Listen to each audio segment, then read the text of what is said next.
All right, everybody. Welcome back to this episode of the Comp Effect podcast. We have a great show lined up for you today. I have been pumped to schedule a conversation today with Claire Muselman, who is currently the Director of Workers' Compensation at Continental Western Group, and she works in the first ever Workers' Recovery Unit. And while that may be her day job, what's super cool about Claire is what she is doing to change an industry from the inside out. And this has been a long time coming for the podcast, and I know that you guys are going to love it. And with that, let's get into this. And Claire, welcome to our podcast today. Thank you for having me. I'm so excited to be here. I love your energy, Todd. It's so much fun to be around you and to just talk with you and to see what you're doing in the workers' compensation space as well. So thank you so much for having me here today. My favorite thing is to geek out with fellow work comp nerds. And I'm not implying you're a nerd, but you totally can. It's fine. The things that get me all excited, like the history of workers' compensation, I could talk about forever. You know, those are the things. So it's nice to be around like-minded people. It is. And I just get excited that there are people out there trying to make a difference in not only injured workers' lives, but also throughout the claim experience, and also how things are being handled with businesses in general. And so this is just super exciting today. So tell me a little bit, why this? How'd you get here? So I got here accidentally. I think a lot of us, I mean, when I was in kindergarten and when we were asked what we wanted to be when we grew up, I did not draw a workers' compensation director. I did not. I know that's very shocking. I probably did draw a rainbow and some stars and some glitter because that is something that I think I've been my whole life. But when I got here, I was getting out of college, thought I wanted to be an attorney, and I bombed the LSAT because it happened to be homecoming week at the University of Iowa, and I cannot confirm or deny that I studied very hard. Did not do very well on the LSAT. So when I graduated from the University of Iowa, my parents were very kind and I got to go tour Europe with a group of friends after graduation. And when I came back, I was bartending and figuring out what I was going to do next. And a friend's dad came in. She and I played doubles tennis since like age 3. And her dad came in and said, "What are you doing here?" And I said, "I don't know. I took the LSAT. I think I might move to Denver, Colorado. I'm not really sure what I'm going to do next." And he said, "Well, why don't you come intern for me? If you really want to be an attorney," like he has his own law firm. And it happened to be a workers' compensation firm. So I did go take the internship and I worked there on the defense side for insurance carriers. And I also got to experience being on the injured worker side. I had a Spanish speaking background as I had lived in Mexico and lived in Spain before and had my 5 years of Spanish and whatnot. And it was really fun to be able to see things from the injured workers perspective. Now, the representation that we had at that time was we would represent some of the injured workers through the meatpacking plants here in Iowa, which was very eye-opening. And I say that in a lot of ways because when I would go through the medical records to do summaries and whatnot, the smell of the medical records was so permeated from being in these meatpacking plants. It was, I think eye-opening is probably the best way to look at it. But I got to see what it was like to be on both sides of the equation. And then I decided to apply to get my master's at Drake. And when I did that, I looked and found that Sedgwick, well, you know, this whole industry is really about relationships, had gone to the Iowa Workers' Compensation Symposium and met some people from Sedgwick who I actually worked on some claims with. And they introduced me to the right people. And I got a job as a claims examiner at Sedgwick and got my master's at Drake, and kind of away we went. Wow. I think that just to backtrack to a little bit of your University of Iowa experience, I mean, the insurance industry, we like to drink. I mean, if you like to, this is true. for you. Yep. And then if you can make a difference, that's an added bonus too, right? Absolutely you can. But it was interesting. So even when I was an adjuster, like I look back on this whole process and how we got here and where the making a difference came from, I've always sent cards to injured workers, to any of my employer carriers that I've worked with. I've always just reached out. My mom raised me that you always send thank you notes, you always acknowledge people's birthdays, anniversaries, whatever it is that's special to them, it's your job to acknowledge that. And I always found that being on the work comp side, you know, we've got people at their most vulnerable times of their life. Why not just just try and make their day a little bit better. And I've raised my daughter with that same mentality. Like, you can feel bad about things, or you can make a difference by making you can be an active participant in making the world a better place. And so I've always felt that that was something that was easy to do. And I've done that since day one that I became an adjuster. So it's very interesting to me to see that, you know, here we are 15 years later. I've been in the claims side for 15 years, at the legal side, 16. But we're 15 years later, and some of the same things that we did as adjusters when we were younger, younger with the quotation marks, they're just the basics of being a human being and finding human connection. And the pandemic's been very eye-opening, because I think there has been a real showcase into how this really matters and how people feel. I have had more people say to me, I've been in dark places over the past year than I ever have in my life. And I think we've seen a lot more fatalities that could have probably been prevented with a lot of the mental health components that have gone into things, but it also really helped illuminate the psychosocial issues and the social determinants of health that also play into workers' compensation, that we don't do a good job of training people to look for or to understand, or at least have an awareness around. And so that's where our group is going to be really focused on driving that forward this year. We've always looked at the we've focused on the psychosocial issues for the past 3 years. But these next few years, I really want to take the time to understand what are the social determinants of health and how can we help navigate through that in conjunction with paying attention to somebody's psychosocial issues. Let's break that down a little bit in the work comp claim aspect. And I'm 100% with you here. I've been doing this for 16 years now, and the same things I learned 16 years ago are still prevalent today. And I have seen too often where the injured worker was a great employee on Monday, has a claim Monday afternoon, and suddenly it's like they were asking for it or they were doing something wrong, and the employer turns on them, and the whole thing just becomes this full of friction, angry claim. And that's, I think, how kind of work comp gets a bad rap anyway. And so by talking about it and by what you're doing and putting the humanity back in the claim experience, I think is going to make a huge difference. And even one of our podcast members, Jessica, she said, you know, the path for workers' compensation is not get rich. Nobody wants to get hurt. No, not at all. Nobody wants to feel icky and wake up icky. I do find it interesting, like, as you say, you know, there becomes this adverse relationship with the employer. And it's fascinating to me. And I've said this, I remember my very first speaking engagement, I said this. It is amazing to me how someone can have a personal health issue. Like, let's say you blow out your shoulder playing softball. And we will do everything as humans to make sure that they have food. We've gotten a meal train where people are bringing food every night. We're making sure that we can help carpool or get their kids where they need to go. You slap work comp on that, and society as a whole treats this whole scenario like a leper, and the type of volunteering or raising up or doing whatever you can to try and help someone completely dissipates. And it's fascinating to me, because when you look at the statistics of what is fraudulent, what is not fraudulent, et cetera, work comp's not. It's not. And I love looking at hard fraud is 1% to 2%. And I have 15 resources for anyone that wants to come challenge me on that. And the hard fraud in workers' compensation comes from employers lying about payroll or misrepresenting their employees, and medical providers in California. Just gotta throw a little joke in there. But we look at soft fraud from the standpoint of, okay, yeah, about 30%, 35% of claims can have some component of soft fraud. Well, think about why soft fraud exists and the impact that every single human being has on that in this space.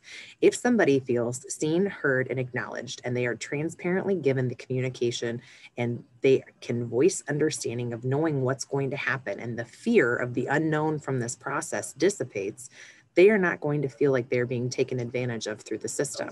And it's not just against the adjuster or the insurance carrier, the third-party administrator. A lot of this comes from the relationship with the employer. And I've also said that if you are a leader of people, you need to understand the basics of workers' compensation, because if you have someone who is injured, you, as the leader of that human being, are the most important person to reach out to check in on that person, because you are that number one communication guiding front, and you will help navigate the tone of what is yet to come. Because, you know, the insurance carrier can always be the bad guy and whatnot, but you are that person that's going to be there for that injured worker throughout the process. You're going to bring them back to work. They're going to continue to work for you. If you do not check in on them after they have been injured, what does that say about you as a human being? Because if it was the softball injury, you would have checked in. Really, in every single claim, over communication is key. Absolutely. We're human beings. We want that connection piece. And again, it's kind of like the whole COVID. Everyone went home from the office. So people aren't in the office anymore. So how often do you check in on your staff? So if you think about it from those terms, like an injured worker is just like that. They get sent home. They're removed from their work environment. You got to check in on people. And I think, again, I'm not happy that the pandemic happened, but I'm happy that people now understand what it means for someone to be removed from that workspace and to not be around that social elements like they were used to, because it helps you think about things through a different lens. And maybe if enough of us continue to start acting on what we've learned from looking at things through that lens, we can continue to effectively drive this industry moving forward where it is not always thought of in a negative connotation. I would love to see during some time of my life that we quit looking at it in this negative context, but we've got to get a lot more people on board and a lot more people trying to drive that needle forward to get there. In my business, everybody hates to talk about work comp. Everybody. They hate to talk about it from the sale. They hate to talk about it from the claim experience. There's always the big bad insurance company. And I can go to the top of my building and scream from the rooftop that that's really not the way it is. And ultimately, it always boils down to the employer. The employer can control the cost of their work comp policy. They can dictate how the claim experience is going to be. They can take care of their injured worker. They can make sure that that injured worker has a positive experience. And one of the things that I like to talk about, for a while I sold health benefits, and I always tried to, how do I take health benefits and work comp and put them together? Because they're, one's P&C and one's life and health. They have separate licenses, separate divisions. Even most insurance companies don't put health benefits with P&C, but work comp's an employee benefit. That's what it is. It's Absolutely. And it's paid for by the company. It's no different than any long-term, short-term disability, vision, dental. It's there to take care of your injured worker. And we don't, Walmart pays a claim. Why do we get mad when the insurance company takes care of our employees with a work comp? And I think the other thing that I like to bring up when we're talking about it from this angle, workers' compensation is not a solution to bad HR or bad hiring practices. These were your employees that you hired for a reason and they obviously had some type of promise or you wouldn't have hired them, or they're going to be there to represent you. So when bad things happen to them, it is our goal to get them back into their life and back into their work. But if it didn't work out, deal with your HR stuff. I mean, make sure that stuff's taken care of, because once you enter into our space for workers' compensation, it's only going to get costly if you're going to try and blend the two, and they should not be blended. You need to keep those silos when it comes to that. But then from the personal health standpoint, it's either going to go down our road or it goes down, Wellmark's road or Cigna's road or whoever's going to be on that other carrier side. Kind of an interesting conundrum. So let's back up here. A few minutes ago, you talked about things that you want to work on in the next 3 years, and you were talking about psychosocial issues. Yeah, so psychosocial issues have been a focal point for my workers recovery unit group for the past 3 years. So my prior history before coming to Continental Western, we studied these. I got to work with some medical providers and a lot of nurses about what are you looking for? How do you determine this? What does it matter? And really, when we look at the whole, we really are starting to look at the entire person. So when somebody comes and gets injured, I'm going to continue with the shoulder example to illustrate my point. So Joe gets injured at work by, let's say he's pulling a log or something and he tears something in his shoulder. Now we have to look at Joe from the entire perspective. What's Joe's home life like? Has Joe ever had a claim before? Does he have any experience in the workers' compensation? Does he have a lack of knowledge? Does he have an extensive knowledge? What's Joe's psychological makeup? Does he have anxiety? Does he have stress? Does he have depressive mood? What's his home life like? Does he have any marital issues? How many kids are in the house? Do they have more than one vehicle for transportation purposes? Is he caring for older parents? Is he caring for really young children? Because while sometimes people can't really grasp this, but Joe tears his shoulder, and let's just say he has a 3-year-old daughter at home, and he's now not able to lift his daughter anymore. We're going to be dealing with a very different issue than if Joe doesn't have anyone at home with him, not only from like a support system standpoint, but also just on who can take care, who can help, etc. So you've got to start thinking about all of these things and understanding how this injury is impacting not only the 8 to 5 job or the 9 to 5 job, because workers' compensation, while work is only that X number of hours, the injury is 24 hours a day. And I think we fail to acknowledge that in the system a lot of times, where we're like, oh, okay, well, he just can't work for 8 hours a day for the next 4 weeks, right? 5 days a week for the next 4 weeks. Okay, but his shoulder injury and the pain and the recovery process lasts 24 hours a day until he's healed, until we're through this recovery process. And all of those ailments that relate into that. When you're starting to look at the big picture, so a lot of times financial concerns come up. We need to do a better job on the front end of educating people and how they're going to be compensated. People need to know when you're going to pay me. How are you doing this? I want to know the why. First of all, it's standard jurisdictional rates that are produced in a statute. They're in a statute, so it's not like we make this up as we go. But it's also important that you're very clear from the get-go as to how you're compensating this injured worker. How do you calculate it? Show them. Put it in writing. Make sure that they're aware of, hey, we're going to take these wages. It's going to be 26 weeks. It's going to be 13 weeks, depending on whatever state you're in, and walk them through it and make sure that they vocalize understanding, because this is how they're going to take care of their child care. This is how they're going to put food on their table. This is how they're going to make sure that their mortgage is paid. And when you start to look at the elements of what concerns someone, it's very easy to understand why the situation gets convoluted and why people get frustrated. A lot of adjusters don't take the time to understand, oh, you'll just get paid. A lot of adjusters miss payments. Okay, well, adjuster, if you weren't going to get your paycheck for the next 15 days after you were supposed to have it deposited into your account, how would you feel? I mean, a lot of Americans do go paycheck to paycheck to paycheck, and we have to start thinking in terms of what if it was you. Mileage is another one that I'm fascinated by this, on how I know that these companies exist because I've heard it from their adjusters, where they are not encouraged to be upfront about mileage because it's going to save them money. Okay, think about this for a second. It's a statute mandated benefit. We are very upfront with this to be like, hey, make sure you start tracking your mileage. You can send it to us in an email. You can document it in a spreadsheet. If you want to write it down and take a snapshot with your phone and then send it to us. Whatever it is, we want to make sure that you're compensated for your mileage. And that's, about around 50 cents a mile. Again, it depends on what state you're in.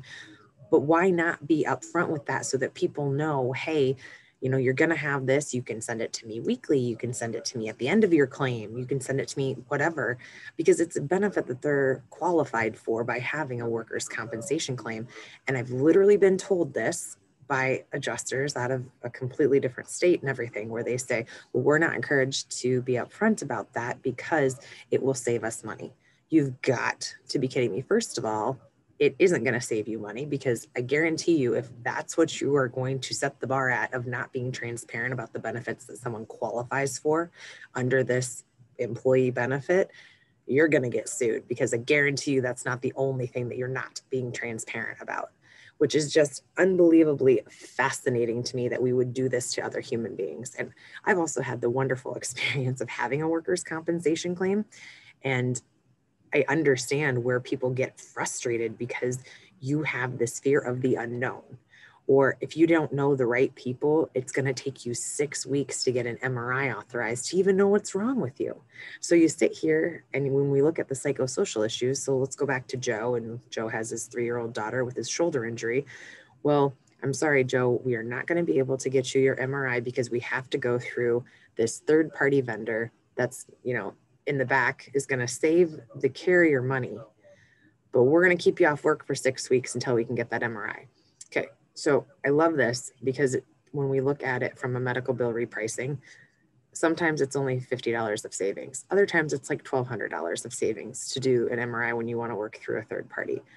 Fascinating to me that we will delay somebody's medical treatment and getting a diagnosis for about 6 weeks. So what, we're going to keep Joe off work for 6 weeks? I guarantee you that 6 weeks of him sitting at home because he cannot get in for his MRI to get his diagnosis, not only is it going to cost him and the insurance carrier or the TPA and the employer because he is not able to get back into his work environment. We don't know what's going on in his shoulder. And now it's not only going to be the indemnity benefits that he's owed, We're now going to have Joe sit for 6 weeks of feeling anxious. He has no idea what's wrong with him. He has restrictions that he has to live with for full time, because again, it's not just an 8-hour day that your restrictions are in place. It's 24 hours a day for however long this is. And we don't think about the psychosis that's going to go into that. So now that's 6 weeks of Joe being removed, 6 weeks of no medical diagnosis. We have an idea, but we're not 100% sure. And maybe 6 weeks could be a little long at this point. But when COVID hit, I mean, things were getting really delayed. So maybe 6 weeks isn't even that long of a time period. But I can tell you from my own personal stance, I went in, I saw the occupational health provider, and she had said, I have to get an MRI. And I said, okay. She said, you know what? MRI is open upstairs. Why don't you just go upstairs? I'm like, okay, I'm in Iowa, employer directed, go upstairs and get the MRI. So I go upstairs to this facility and I say, hey, I need an MRI. And they're like, nope, your insurance carrier wants to use they need us to go through their third party. Mine was 6 weeks out. And I was like, oh, no. I am not waiting 6 weeks for you to tell me what's wrong with me when the MRI is open right now. You've got to be kidding me. And I was sent away and I ended up getting it pushed up to 2 weeks. But you've got to be kidding me. That cannot be the way we treat humans. It was open. I could have had a diagnosis like within an hour. And nope. Just unbelievably fascinating to me how we treat human beings. And I was the director of workers' compensation at this point. So I didn't want to be do you know who I am? Like, I do this for my job. I know that's not the way that needs to work. And then of course my adjuster's MIA and goes on vacation. And I'm sure anyone that's had a work comp claim completely understands how this goes, because that is how it goes. And then even if you escalate it, there's no way that you feel like you're going to get anything resolved. So then you go into the weekend unbelievably unhappy. And it is not surprising to me that people get attorneys. You're lacking communication. The whole way that the system, it's flawed. And I love it because I think when I ended up looking at, because you can request your medical bills and what's paid and whatnot, I think it would have saved them like $50 or $25. And I was like, glad you did that, because you made me feel really angry. And I called everyone I possibly could, because, bad news spreads 10 times over, but that's not the way to do things. And I was very transparent with my team about it too. I was like, this is my experience. This is what I'm going through. What would you guys do? How would you guys handle it if you were my adjusters? So we don't only act well with our own injured workers when they come into us. Like, we've talked about our own experiences as well, to let people know I've experienced this, or my cousin's experienced this, or my sister. And we use real life examples from our own lives to really drive home the messaging of focusing on what is happening, why it's happening, and where the flaws lie. The experience that you just described, that I'm amazed at how often that happens. I'm amazed. I am too. And I mean, we could talk about so many things here, but the system, from the beginning, you've got different employers with different values. You've got different insurance companies out there. You've got just what you talked about there. You've got some companies that we don't want to authorize the MRI until we've got the medical records. And we need to see the medical records before we can do this. And my whole world anymore, Amazon has changed everything where I can have it in 2 days. I don't understand something that takes 2 weeks. It doesn't in my head at all. Especially, and I've had the foresight or the luck, like you, the MRI is right there. Why can't I get it right now? Absolutely. And the thing is, when the physician, the authorized treating physician, orders it, I understand people want a copy of the medical records. They're ordering it right this moment. Right this moment, they're ordering it. You've already authorized me to go treat with this person. Why would you not authorize what they need in order to give me my diagnosis? Like, it ended up helping us be much more proactive on it. Like, hey, if you're going to go to the doctor today and this is what's going to happen and they need x-rays or an MRI, we're going to go ahead and already authorize it and pre-authorize it so that they can get whatever they need for a complete total depiction of what is going on with this injured worker. It helps alleviate that whole fear of the unknown, because from my standpoint, like, I was a really big runner at the time. And I'm like, well, can I keep running, or can I not run? I mean, I ended up like blowing out my hip too. It was really bad. So there's no way that I should have kept continuing to try and run. But guess what? Didn't have an MRI to tell me how bad it was for another 2 weeks. And I mean, I just destroyed my hip, destroyed it. It was bad. So there's so much stuff to talk about here. Your position at Continental Western Group is brand new. Is that my understanding? So our unit is new. My predecessor was a manager of work comp claims. When I came here, they had elevated it to a director role, and then we changed the unit from workers' compensation to a workers' recovery unit, where we really do focus on, let's exercise in that care, compassion, and concern to drive the needle forward, focusing on emotional intelligence, focusing on empathy, and focusing on customer centricity. Like, who is your customer at that time? Is it the injured worker at that moment? Do we need to be communicating better with the insured and looking for who is your customer in that moment to drive it through? What do we need to do? Do we need to help the insured find ways to bring people back to work? Do we need to find vendor partnerships that can help us if in case that we are unable to do that with our employer? What else do we need? What do we need from a transportation standpoint? What do we need from a translation standpoint? And we started to really look at all of the relationships that exist within our realm of control and making sure that all of the mission, the vision, the values, everything was in alignment, especially when we're looking at nurse case management. So when we have a nurse that's sitting in there with our injured worker, they're us. They're representing, they're Claire, they're Todd, they're Joe, whoever it is, they are the face. So we had to make sure that we aligned everyone that was going to be our boots on the ground, because again, they're the direct depiction of us. And in case any of these partnerships go south with that injured worker, it's an automatic reflection on us. So we took a deep dive into looking at all of the elements that make up our programming so that we have the absolute best of the best moving forward, so that we can do what's in our power and our scope of control to make good things happen for this injured worker, to get them back to health, so they can get back to work and they can get back to their life. So you've tore down a unit and entirely rebuilt it. Correct. I love that. Yeah. And I will tell you that the people that are here are passionate about what they do and they're good at what they do. I loved it. We celebrated our 3-year anniversary on March 1st. So woohoo, really awesome stuff. And one of the adjusters said, I look forward to coming to work every day because I get to make relationships with these injured workers. And we really get to come together to find a cohesive plan to get them back into their life. And I love that. And any of my adjusters can talk about how great it is and what they do. And they can tell you why they're different. They can tell you how they're different. And they explain exactly what makes them special, because each person that's a part of this team comes here with a meaning and purpose and purpose-filled passion to make this industry better. And they were recognized by In Touch this past year, where they won the 2020 Making a Difference Award, which historically has been given to one person. It's the first time a team has ever done it. And I love that the work comp industry noticed, hey, this group matters. All of them are contributing members into driving the industry forward, because as much as I can sit here and talk about the vision, these guys do it every day. They're the ones that pick up the phone and have these meaningful communications with our injured workers or with the insureds, with the medical providers to really drive it forward. And they put their money where their mouth is. They execute. They are walking the talk. Put people behind a unified purpose like this, that makes it better. It's pretty easy to find people to help rally around that. Well, and I think it's interesting when I've heard in the past, and not in my team, but I've heard people say, well, I'm just an adjuster. You're the single most important person in this whole gamut.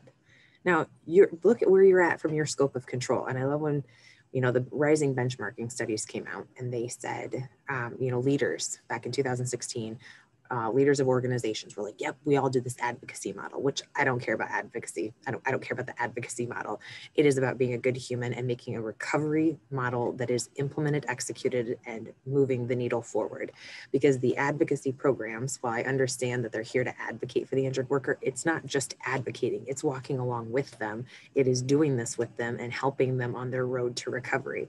Because again, these models have been, and I want to put the quotes because these have been talked about when this really hit mainstream around 2015, 2016, and all of these organizations were saying, yep, we all run these advocacy models. But then the study from 2019 came out and 72% of claims adjusters said they had no idea what it was or how they were supposed to be behaving in it. So help me understand how we have all of these organizations where we have all this leadership at the top, and then we have all these adjusters that have no idea what's going on. And I love the justification that I heard this past fall said, well, they just don't know that that's what it's called.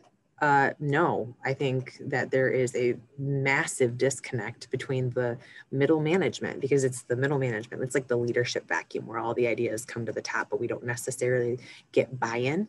We don't ask, how would this work? We don't ask for input, and it kind of becomes a leadership issue. And so this is where I have said, if you are a leader of people, you should have some knowledge of workers' compensation. And that doesn't matter if you're on the employer side or on the insurance carrier side or on the TPA side or running a nurse case management company.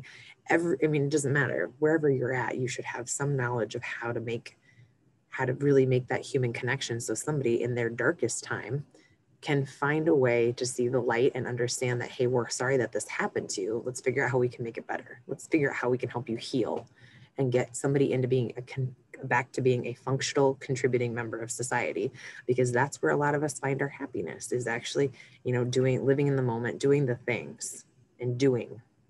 It's just very interesting. Well, you're talking about taking workers' compensation from a profit and loss statement and putting it on the balance sheet. That's what we're talking about here. Rather than look at workers' compensation as an expense, it's how do I keep that injured worker employed at my organization, especially if they're good? How do I make that experience positive for them so that they find me as the employer still valuable? How did I take care of them time when they got injured working for me, as me in general? Yep. And that's I don't know. I believe that there should be some advocate at the employer, because there's so many poor claim practices, poor adjusters, and that's not a knock on any one person. It's just the industry in general sometimes. Yeah. But not every employee has that voice. They're afraid to speak up.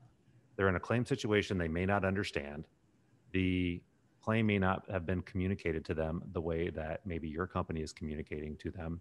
In the first podcast that we had, the attorney that was on, Jennifer Zoop, she said the number one thing that people complain about, their paycheck's wrong. Yes. Their very first paycheck is wrong. Their employer reported the data incorrectly. They don't understand the calculation. They go find an attorney because people are living paycheck to paycheck, and the very first experience that this worker has was screwed up. Yeah. And we've talked about this in our unit. So when we try to be as transparent as possible by, here's what has been reported, here's us, let's show you how this is done, because I don't think that verbalizing it is enough. It has to be, people want to see it too. Like, I want to see, because then I can compare and contrast, and I can have an understanding in my own headspace and my knowledge.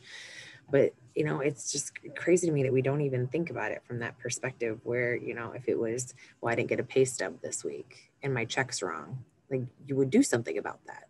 And it's very disheartening when we don't have those communication models in place, because it's not just good enough to tell someone. We talk about active listening and reflective listening. Make sure that that person that you're communicating with understands, because the way that you're communicating may not be the best way for them to understand it. And that's where we focus on not only doing it verbally, but also showing it so that somebody else can try to process it and understand where you're coming from. And you know what? It takes 3 extra minutes to do that. So when people say they don't have time, no, you're just not going to put in the effort, or you have poor time management. I would imagine with the extra few minutes, though, that your people are spending, probably minimizes a lot of legal actions. Yeah, I would definitely agree with that. I would absolutely agree with that. When we debuted the workers' recovery unit, one of the first things that we saw was a decrease in litigation. And even to this day, I was talking to our leadership team about it recently, and they said, we don't really get sued as often as we used to. And I was like, well, of course not. Look at our communication models and look at the way that we treat our injured workers. We really want to do what we can. And when we talk about the psychosocial issues, again, there's a lot that can come from what's going on at the employer. And so if we hear something, we say something, we at least clue the employer in, hey, has Joe's boss reached out? Because I think it might impact the claim. And again, I talk about how, we slap workers' compensation on an injury, and then it's instantly a leper type situation. It costs nothing for that person's team to just simply reach out and say, hey, how are you? You're not asking for medical information. You're not asking for a status. You are literally just asking, or actually just showcasing, hey, I care. So you're making that person feel seen, heard, and acknowledged. And again, it costs nothing to do this. It costs whatever it costs to send a text, but come on, really, in this day and age? So I think we need to help insurance companies out here. And if you're a business listening to this, we talk about immediate claim reporting.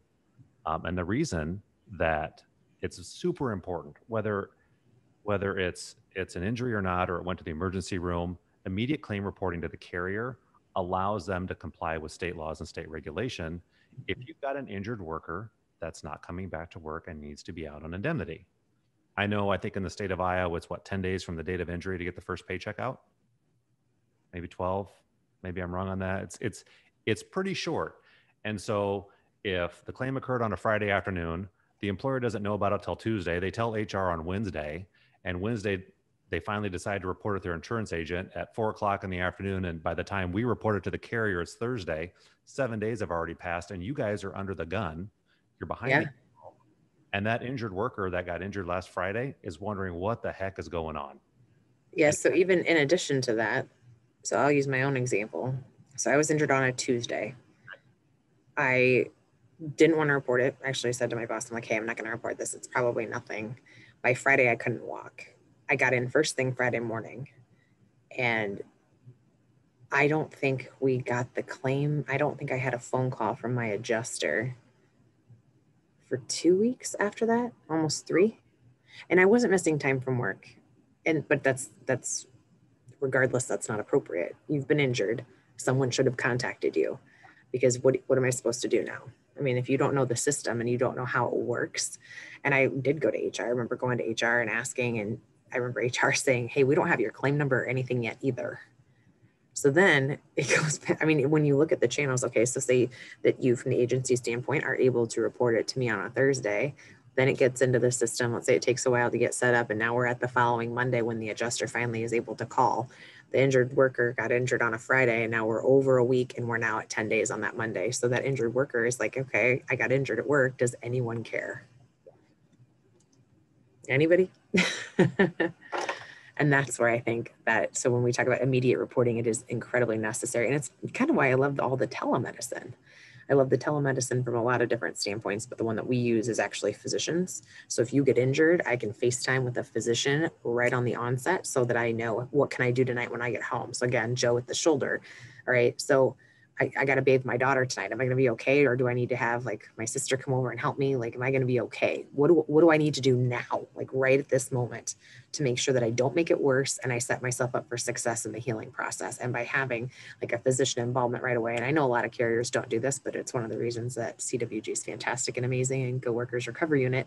But we are able to have that done right away. And then, you know, the physician can triage it and say, all right, you need to go see somebody tomorrow, or, hey, we're going to get you in, or do this first aid type stuff until we can get you into your doctor. What's also helpful about that is if you are non-English speaking, add that layer of complexity to everything that we just talked about. And this is again, why I really like the telemedicine approach that we have with the doctor. Is you can have, let's just say that, let's say Joe's Spanish speaking. All right, so Joe gets to talk to a Spanish speaking physician. Now there's no translation, there's no issues back and forth. Joe can literally report to this gentleman, here's what happened, what do I need to do? And they're speaking the same language without having all the convolutedness right in the middle. And that makes the biggest difference. We can just cut out all the middle stuff and let it go. And then he knows exactly where he needs to go. You as the agent get a copy of the first report of injury. Me as the insurance carrier gets one too, because it gets shot out at that same time.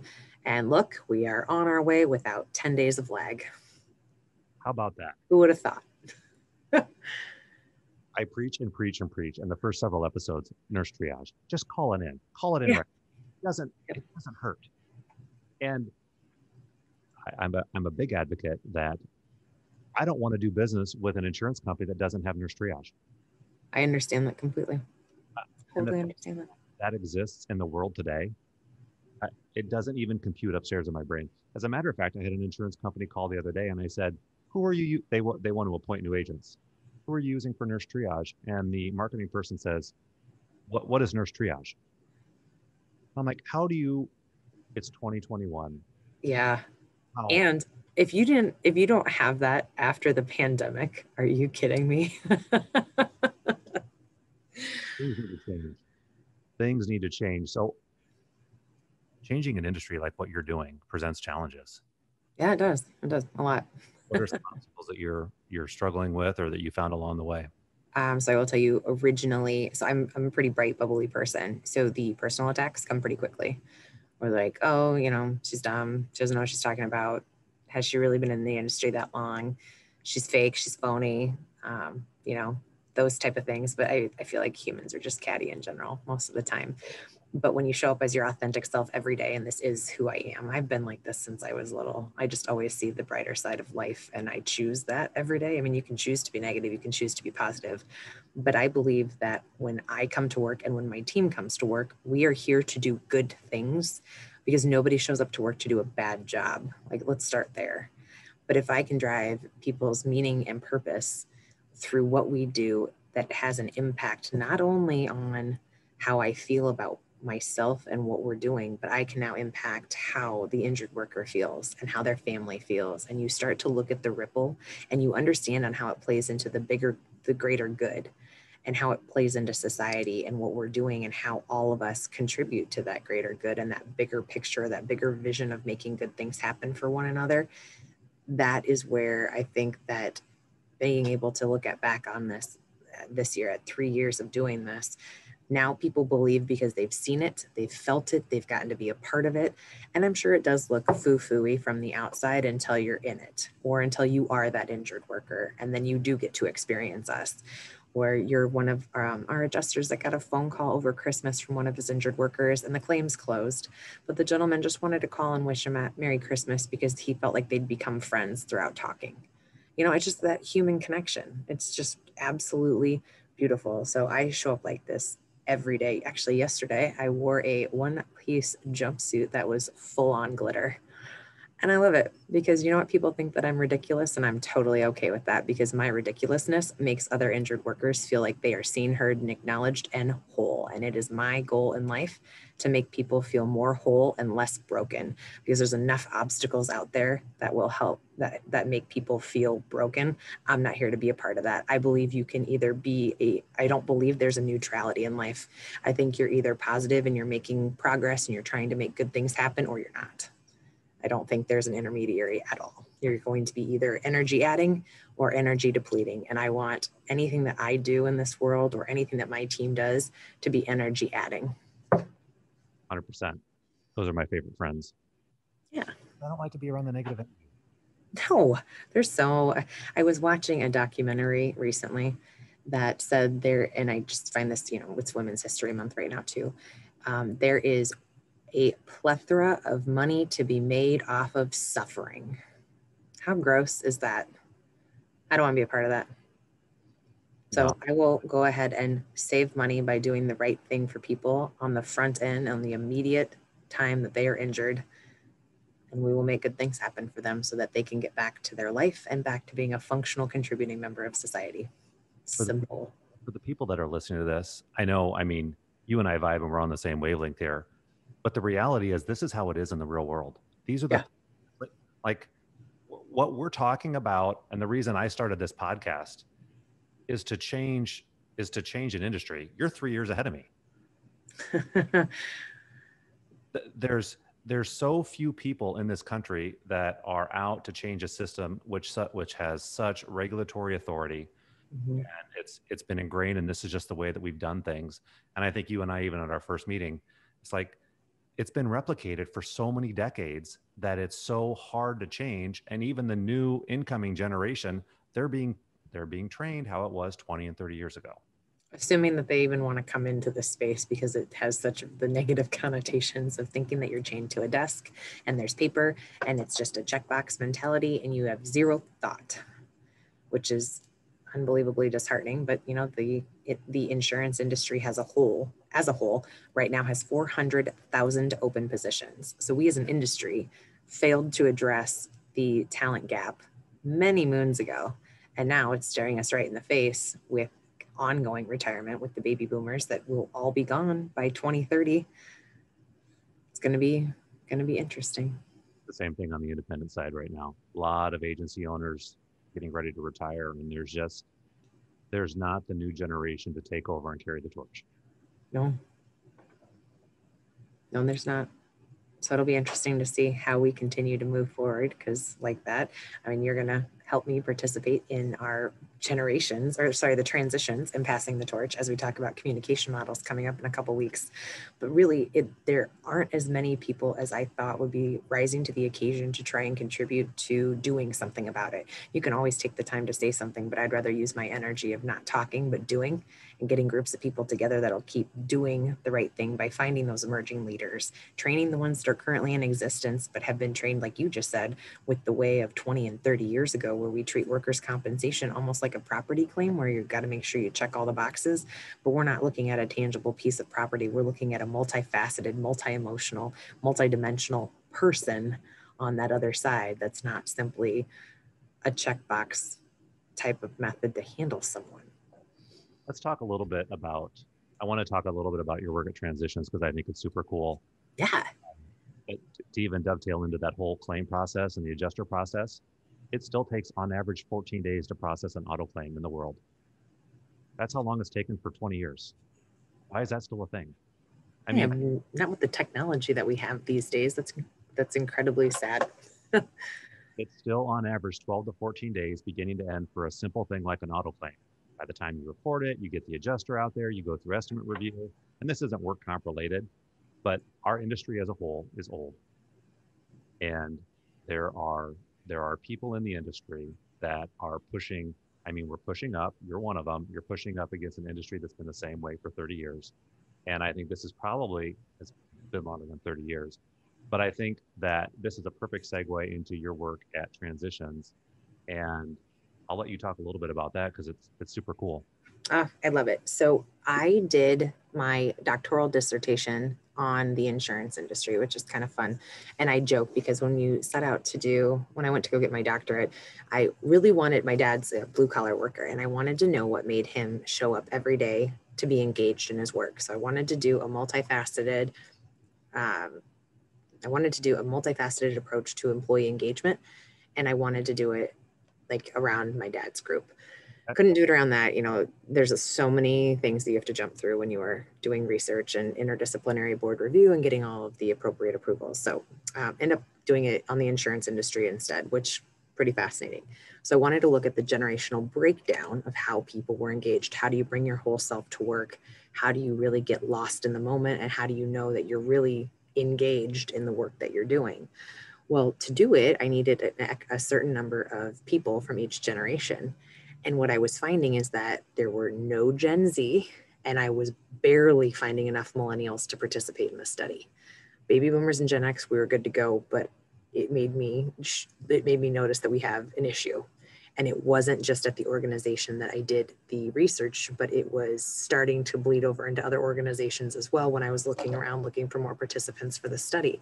So I happened to be talking to a friend, Mark Pugh from Preferred Medical, and he and I were talking about this, and he's like, you know what, this is becoming an issue. It is starting to be a thing. Why don't we talk about it at the National Work Comp Symposium, and let's talk about the talent gap. We'll bring in a couple industry professionals and we'll have a conversation about this. And I was like, all right, sounds great. So as I continue to do my research and I'm looking at this and Mark continues to do his, we start to realize that this is not just a new thing, that it has been talked about, but people have not done a good job of addressing it. So as I do public speak quite a bit on different topics, I had asked, we had been talking about not only the generation breakdown, but we had been talking about what type of resources we use to attract, retain, and develop talent in the insurance industry. And I interviewed a group of CEOs from a different state, and all of them told me what they believed that their mentorship program was. And I will tell you, I laughed. And I was also, I'm younger than a lot of these guys. And it was very interesting to me where they said, well, we offer somebody to, when we bring in a new employee, we offer somebody to be their mentor for the first year. And then, if they choose to continue on that relationship, that's on them. And I said, okay, so let me understand this from my perspective. You bring in somebody that you want because you want their ideas, you want their talent, et cetera. And then you give them like a cultural ambassador to give them the lay down of the land within your organization. And that's what you're depicting as mentorship. Sounds like a buddy system. I said, so do you guys mentor people? And every single one of them said, no, I don't have time for that. Are we really surprised with what the industry has done when we have leaders on the top of a lot of insurance organizations that will not put forth the time to have one-on-ones with their up and coming people? And I will say that our president does a fantastic job of this. He actually does coffee talks, and he is in trying to make sure that he is doing exactly what he needs. I think that's the way that it should go, but I'm absolutely floored at how many of these gentlemen told me, no, I don't have time to do that. So you don't have time to invest in the talent that's going to replace you or the legacy that you leave. And, the questions get a little bit different at that point, and it was not as positive as if we had gone into this with, but I find it fascinating. Okay, so when I look at it from my stance, I want to add seats to the table. If I don't know, I'll find someone who knows, and bring your folding chair because you're always going to have room at my table. That is not the method from let's go 20, 30 years ago. I had to claw my way to get here. You can go claw yours. Why would we do that though? I want the world to be better. And it's like that growth mindset versus a fixed mindset. And I'm just floored by this, why we would not want the best for everyone. We want the best for everyone's kids, but we won't do it for each other within an industry space. So we go through this. So why does it have to be hard for me? Yeah. Good grief. I don't want people. I love mentoring because I want to give you all of the ways that I've failed. So you can either avoid it or fail a little bit differently. And then we can come back and laugh about it later. But you know what? I've been through that awful time period. I don't want you to go through that because it sucked for me. It probably won't be any better for you. So let's find a way that you don't do that. So anyway, we present. Not holding them accountable when they do fail. Exactly. I learned the hard way. There's only one way that I'm going to learn. You can tell me not to do it. I'm probably still going to go do it, but I don't hold it against me when I'm done. Say, did you learn a lesson? Let's move on. Yeah. That's all it takes. Yes. So Mark and I, we present at the National Work Comp Conference about all this. And at the end, I said to Mark, and I said, there's a lot here. We should let's start doing, let's try and find a way to do a webinar series and really take, because the people that were on this, everyone's got a plethora of knowledge within their respective space. So we each have our own fortes that we can help showcase. And so we decided to create this program. And of course, originally it was going to be 4 or 5 sessions, and now it's up to 13. I'm sure we're going to probably continue to add. But we developed a curriculum that is administered through a webinar series. And then it also has a packet, a packet of information that's going to end up, you get a couple sheets at every webinar series. And by the end, you have a book together that shows you exactly how to knowledge transfer, set up a mentorship program, and how you can really take it to the next level, where as we have this generational talent transition, you now have a plan of exactly how to execute and implement that within your organization. What I love about this is it's all of our time is volunteered. It is all free for anyone that wants to use it. It is not even necessary for the insurance industry. It could be while we've been focusing on workers' compensation, this could go finance, it could go academia, it could go healthcare system. It does not matter who you are. We all need to be doing more when we're looking at how we develop the younger generations, because you know what, when people get upset that they say, millennials are entitled, because I love when people say that to me, because I'm a millennial. Well, then what did you do to contribute to make sure that that didn't happen? Because if you aren't actively engaged in doing something about it, do not come talk to me or complain to me about it, because I want to know what you're doing to contribute to the solution to the problem. And then, people usually are a little bit quieter at that point. But what's great about this is all the resources are unbelievably available. They're on LinkedIn. The webinars are all recorded so that they're on YouTube. You can access them. You can share them. You can download this stuff. All the PowerPoints are available. So you can take them into your organization and use it. And you don't even need a program from somebody else. We've just built it for you to try and make the transition that much easier for everyone in this space. Just real quick here. These free materials that can be used in any organization that you and Mark have created, LinkedIn, go to where? The transitions. The transitions. It is literally the transitions, and it's called the transitions, passing the torch. Okay, and that's the same thing on YouTube. Yep, and it is the transitions, and it has its own YouTube channel. Wonderful, and there's 13 things out there right now. We are currently have 3 of the webinars have occurred. You get to be my special guest, one of our panel people for the 4th webinar, which is actually scheduled for March 16th at 1 p.m. Central Standard Time. and then that will go up. But we have been doing it in every 3-week cadences in between, and articles then published on what we've been talking about, so that we can recap it and hope to give people a little bit more information on what was discussed during the webinar with the panels. And then Mark and I do a coffee conversation in between to talk about our own personal experiences and cite relatable examples. So Mark and I just did recently, the webinar was on mentorship, which I also need to touch on that. And Mark and I talked about our own relationship, because Mark used to be my mentor. And I don't know if he realizes this, but he's absolutely doing it now. He continues to push me. And as we've done this transitions, and I do need to give a shout out to Drew Cortese, Melissa Wright, Barry Bloom, and Marcus Torbert, because they are also part of our founding fathers for this, and Rachel Fikes, to make this whole thing possible. The other thing is we also created a mentor-mentee system within the entire workers' compensation industry. So if you want to be a mentor or you want to be a mentee, you fill out a SurveyMonkey, we pair you up. We give you, this is what is expected of you, whatever you are within it. And then we have one of us that oversee it to make sure that the relationship is meaningful and you're both getting something out of it, because not all organizations have it. And while we've all been split up for COVID and the pandemic, it makes it a little bit harder. But now we've opened it up so that it's not just in your organization. It's not just who you know. Let us match you with somebody else that could be all the way across the United States, but might be your very best advocate to make you successful moving forward. And that, I think, is amazing, because we did exactly what we said we were going to do. And now we're going to show you how to do it. This, folks, is how you change an industry right here. You should be, I'm happy for you. You should be proud, you and your team. It's great work. Thank you.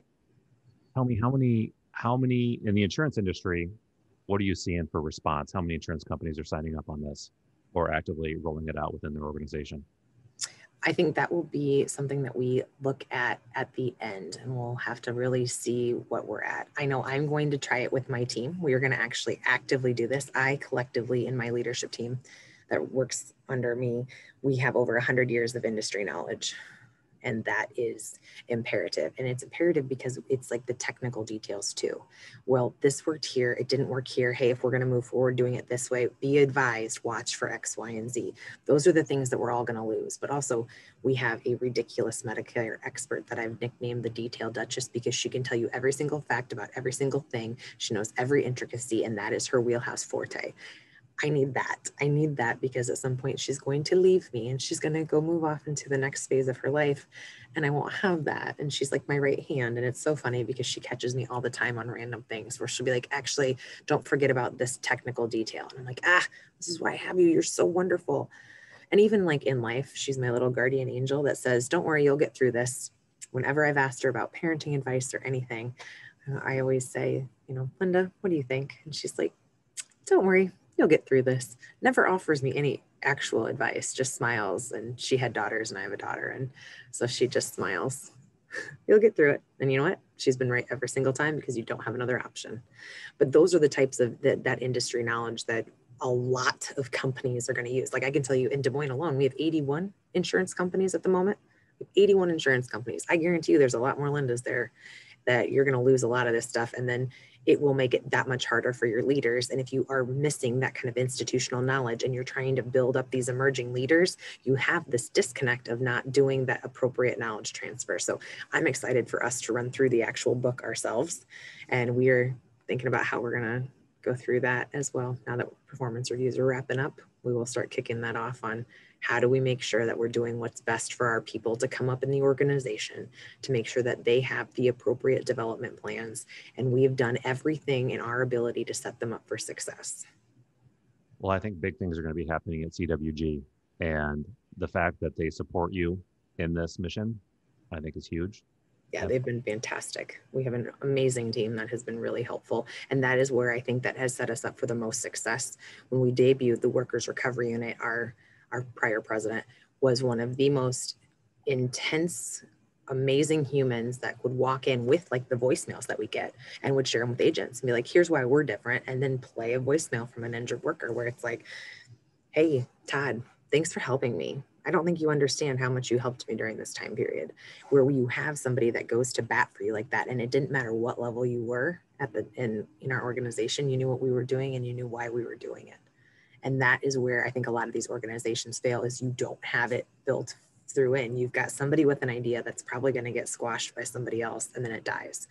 Where you've got to have those people that, all right, I'm going to have my glitter and sparkles just explode everywhere and you're all going to pay attention because this has to happen now and I need your support. But I also think that we've got to do a better job of asking for what we need.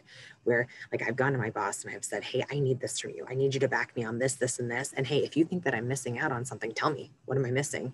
And my boss has been intricate with me on developing how do you back up all the data to support what you guys can say from a subjective standpoint. So really tying in the subjective and the objective together to give it that much more power with, yes, we know what we're doing. Here's why we're doing it. Here are the results. And that's been a really fun piece to work on. It's always exciting to watch when you take somebody who's passionate about a thing, pat them on the back, and you let them go. And they'll do great things. Amazing concept, right? How about that? Yeah. Yeah.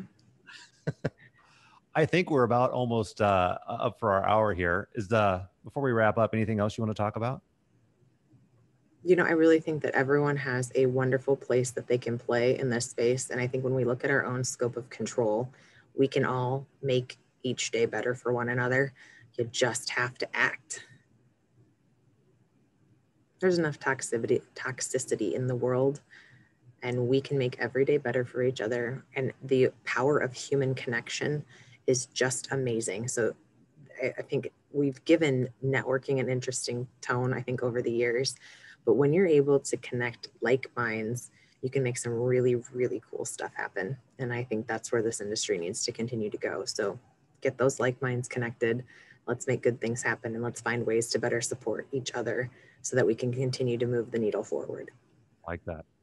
We have a choice. We can either be happy or we can be sad. Yeah, they both take the same amount of effort. Actually, I think being sad takes more effort. So I don't like being sad. I like being happy. I like having a good time. I like taking care of people. I like doing the right thing. Me too. And when I have those days where I question things, I stop and think of 3 things that I'm grateful for, and then I move on. And it can be as simple as having hot water. It can be as simple as having a roof over my head, or being able to go to a fridge full of food, or clean water, things like that, or being able to breathe on my own with my own lungs, or walk. Because at one point I couldn't walk, and that was tough. So when you think about things and you give yourself a real lens or a perspective, it's really empowering, and you can do it for yourself. I like how you're so positive with that. I struggle sometimes. Like, I used to have a journal that, a gratuitous journal, right? Yeah. Thing. I'd have to sit there and think, and it's like, it's really a shift in your mindset to force yourself to think about things that you're grateful for, think about things that you want to be positive about. And you want to change your workers' compensation experience, you have to be diligent. You have to change. And you have to start with you. I think that was the other piece. One of the reasons I think our group is successful is because they started with themselves. Like, I can take you to the water. I can't make you drink. But if you want to start doing it, if you want to start drinking for yourself, and you want to start, practicing the gratitude, looking at things from a different lens, realizing that injured workers are not bad people. They're just injured humans. They're just that. They're injured workers. They were workers that had an injury. It's funny that we title somebody like that as an injured worker, where, we were talking about auto. We don't call it Todd the car crash victim. I read the car crash injury. It's just interesting to me that we use these titles sometimes. It's funny. It's not funny. It's sad, but you're exactly right. Yeah. All right. So I've got 3 wrap-up questions here before we finish today. You got it. What are you reading? Right now, I'm reading Relentless Solution Focus. It is fantastic. Dr. Ellen Reed, and I cannot think of, she's the co-author. Fantastic. It talks about how you create the resilience in your mind so that you are like, when any type of issue arises, you are looking for that, how do I get to that next step and how do I focus? And you realize that when things are happening, there's still that big picture. Make sure you pull yourself out. And the gentleman that she wrote the book with, and I'm feeling terrible that I do not have his name off the top of my head. He's like the mental health coach for the St. Louis Cardinals. Okay. Fascinating science behind that. And then I'm also taking the Science of Wellbeing course through Yale right now, which is basically why are people happy? And that has been fantastic as well. And that is actually available on Coursera for free. The Yale course? Yes. You can pay $50 to get the certificate, or you can just take it for free. But it'll teach you what really matters that drives your human happiness. It's fantastic. So we talked about before I launched the podcast, do I want to ask these 3 questions? Because it's kind of corny. The stuff that I learn on these 3 questions, like that nugget right there, Yeah, that's what I'm going to go do. I'm going to go take that class on Yale and learn. it's amazing. What's out of known without asking. So awesome. I love it. I pitch it. So you know what, Yale, I will absolutely continue to represent well for you while I teach at Drake University. Influencer for Yale. Yep. All right. And then we will also post that link in that book in the comments on our webpage here. What are you spending more money on than you should? Coffee. I'm very grateful every day that I have the ability to choose what kind of coffee I have. When I started out as a paralegal, I just drank the office coffee. And if anyone has ever worked in a law firm, you know how bad that tar is. So now I think so part of this Science of Wellbeing course through Yale talks about savoring moments and really focusing on, if you're going to spend money on an experience, because we should all be spending money on experiences, not things, that you really relish in that moment. And so I have a new appreciation for the flavor of coffee and how good or bad the quality is. And so today I'll give a shout out to Sweetwater's Coffee in West Des Moines, Jordan Creek, because that is where I have my Abbiano Espresso Americano. It's really great. There you go. Mm-hmm. And then I have an idea what the last piece of advice you're going to give the world is, but I'll let you wrap up with that. So my new piece of advice that I am trying really desperately hard to focus on: don't bother telling the world you're ready, show it and do it. People don't care about what you say you're going to do. They care about what you've done, or what are you actively doing right now. And that was from Peter Dinklage. And I have it sitting on my desk because I think it's a great reminder. I don't care what you're going to tell me you're going to do. Okay, you're going to go change the work comp industry. Okay, how are you actively doing that? What are you doing every day that you show up to drive that needle forward? Well, and change is hard. Change is scary. Doing a podcast is new. Yeah, it's great. All good stuff. You got to do the actions. You got to do the hard things to get the result. Yeah, and then we will look back and realize that those hard moments and those growth moments were actually where all the fun happened. All right. So last thing here, people want to get a hold of you. I think you're going to laugh. My LinkedIn page is Glitter and Sparkles. One of the people in my office here was just, I told her how awesome you were, and she was just on your LinkedIn page. And I said, you should follow her. She's posting motivational stuff all of the time. It's great. It's great information. Some of it work comp related. And so I bet you have a new LinkedIn connection today, as a matter of fact. Awesome. I love that. And I do try and get back to my LinkedIn messages as quickly as possible. I know I have not been as diligent on that lately. That's all right. There's a million ways to talk right now on social media. It can bombard you. Yes. Email, text, Facebook. I get it. All right, folks. Thanks for joining us on this episode. I hope you picked some good information up today. Changing an industry is not hard, and the insurance companies are not all mean and bad. There's some great ones out there doing some really great things to trying to change an industry and try and change how your injured workers are cared for. And Claire's at the forefront leading this. So thanks again for joining us today, Claire. Thank you so much for having me, Todd.